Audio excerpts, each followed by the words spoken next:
This is Horace Dobson from Evo Life Wellness and Horace Unplugged, the podcast. This information is for both. There seems still to be a lot of confusion over products that we sell with Evo Life Wellness. We help clients lose weight. We help clients get in shape, gain muscle, help men gain muscle, help women gain muscle, help men and women lose fat. But I need to distinguish between fat loss, fat destruction, fat incapacitation, and fat burning. They're all different, even though they might all look the same as far as the final result. Let me unpackage that. There's only a few ways to lose fat. Number one, everyone knows what happens is your fat cells just shrink. Let me put it on the board here. You have a fat cell, and say your BMI is 30 or you're 30% body fat. It looks like that. So when you diet and exercise, you decrease what your body needs per day as far as caloric consumption. So this here just goes to like that. All the fatty acids come out and go to your different cells, your brain, your liver, your heart to nourish your body, since you're not taking in enough, say, carbohydrates and things like that. So the adipose cell is there. If you were born with 25 billion fat cells, you have 25 billion fat cells. Now, fat cell can engorge itself and become 100 times bigger than its normal size, because it can expand and expand, expand, expand. It can constantly take in more. Now, that's not a bad thing. Fat is bad, but fat is actually good. I didn't do it for this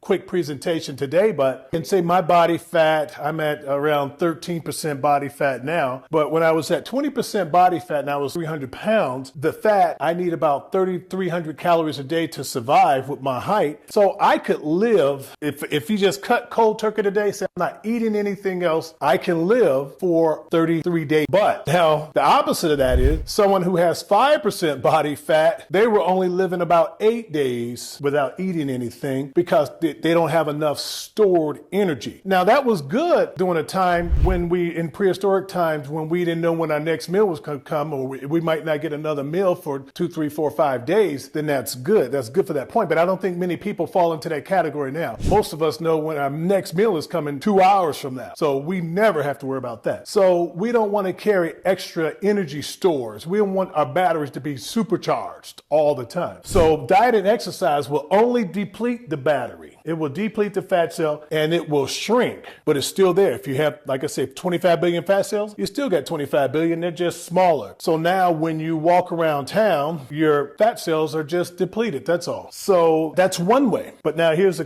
danger just with diet and exercise. Your brain is smart. If I say, you know what, I need 3,000 calories a day just to maintain my weight. And I say, well, you know what, I want to drop 2 pounds. So I'm going to drop my calories by 1,000 calories a day. So 1,000 calories a day times 7 days, that's 7,000 calories. I done dropped every 3,500 calories is 1 pound. So technically I should have lost 2 pounds at the end of the week. End of the week comes and I didn't lose no weight. I'm like, whoa, what happened? It's supposed to be energy in, energy out. But what your brain does, you say, okay, this clown here, he think he's smart. He think he's smart with his bad self. So what your mind does is say, okay, he's only burning and taking in 2,000 calories a day. So what I'm going to do is I'm going to drop his metabolism down. So now all he's going to need is 2,000 calories a day. He's only going to burn 2,000. You might feel a little bit more lethargic and things like that because your body is slowing systems down so that you don't burn as much energy. So that's one way. So that's why diet and exercise really does not work. Next thing, you can actually have your fat removed. You can go to the doctor, pay them thousands of dollars, and they can actually liposuction. When they actually put the tube in and they go in and they sucking fat out, that fat will never come back. So if they withdraw 1 billion fat cells, those are 1 billion fat cells that your body will no longer use because it's not there. So now you might only have 24 billion fat cells.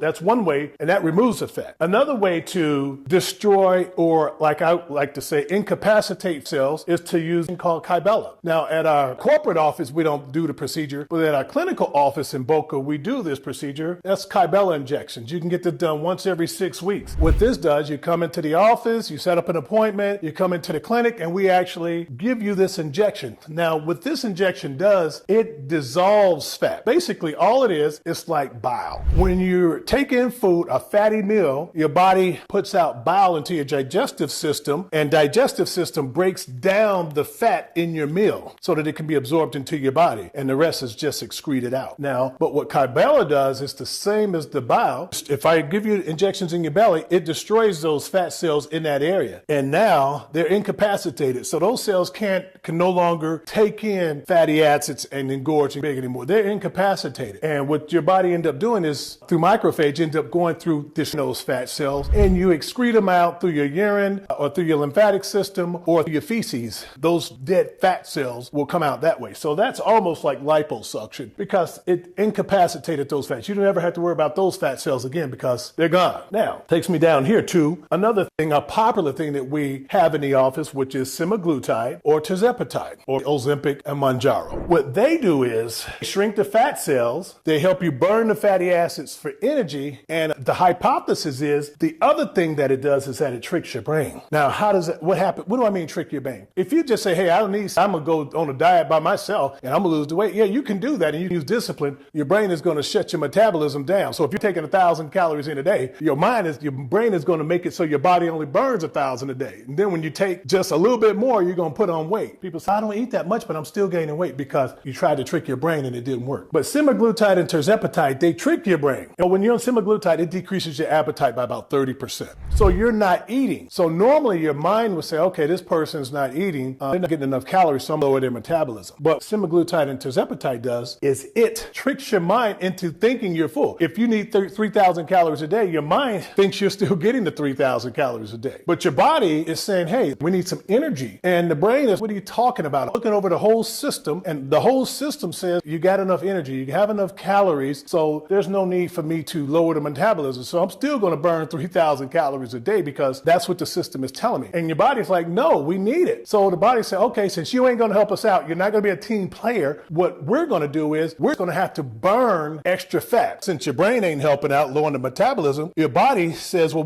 he's not getting enough carbohydrates, protein. Well, hopefully you're getting your protein, but you're not getting enough energy in calories. So they're going to have to deplete these fat cells, which is going to cause them to shrink, and use this for energy because the brain ain't making you go eat so that you can go get the calories to feed the body, but your body still needs the calories. So now with semaglutide and tirzepatide, it's like diet and exercise, but it's better because, like I said, diet and exercise, your brain lowers your metabolism. With semaglutide and tirzepatide, your metabolism stays the same. It just makes your fat burning go into overdrive because your body still needs 3,000 calories. So if you're only taking 2,000 calories, it's going to have to get that extra 1,000 from either food or from fat stores. So that's what's going to happen there. And that's one of the things that we use. And we have clients that use that. Now, here's the question they ask. They say, well, if I get off of semaglutide, and will I gain all the weight back? And I'm going to be honest with you. Most of our clients, after they've been on semaglutide for a few months, they develop different behavioral patterns, meaning that they don't always think about food. They don't crave food. So when they get off of it, they've established a new pattern. So they really don't go back. They don't go back to eating the way they did prior to. So after you come off semaglutide, you're going to be more conscious about what it is that you're putting in your body. So if you get off of semaglutide and you go back to eating the same way you did, this little fat cell here that has been depleted, you've lost your 50 or 60 pounds on semaglutide or tirzepatide. Now, this cell is going to start taking in fat again. And next thing you know, it's going to be engorged again. It's going to be right back here. So semaglutide and tirzepatide is a tool to be used to help you lose weight, but it's not a tool that will maintain your weight unless you stay on semaglutide, which we do. We have a lot of clients that's on a maintenance dose of semaglutide, or if they do feel like their weight is starting to pick up, they'll call the office and say, hey, can I get a refill? And then we'll give them a refill so that they can come back down. So they're monitoring. So if they lost 50 pounds and all of a sudden after they get off, a few months later, they didn't gain 10 pounds, they give us a call, say, hey, so at least they're monitoring it now. And then they get back on semaglutide and boom, they drop that weight back again. And then they get back off again. And so that's how we work it. So if you have any questions, if this was not more than if I did not explain this so that at least a fifth grader can understand it, let me know. Then I'll go back to the drawing board and I'll dumb it down some more so that even a fifth grader can understand it. Okay? I love y'all. I look forward to seeing y'all on the podcast. And the podcast is going to be exciting. If you've missed the other ones, you've definitely missed a treat. Called Horace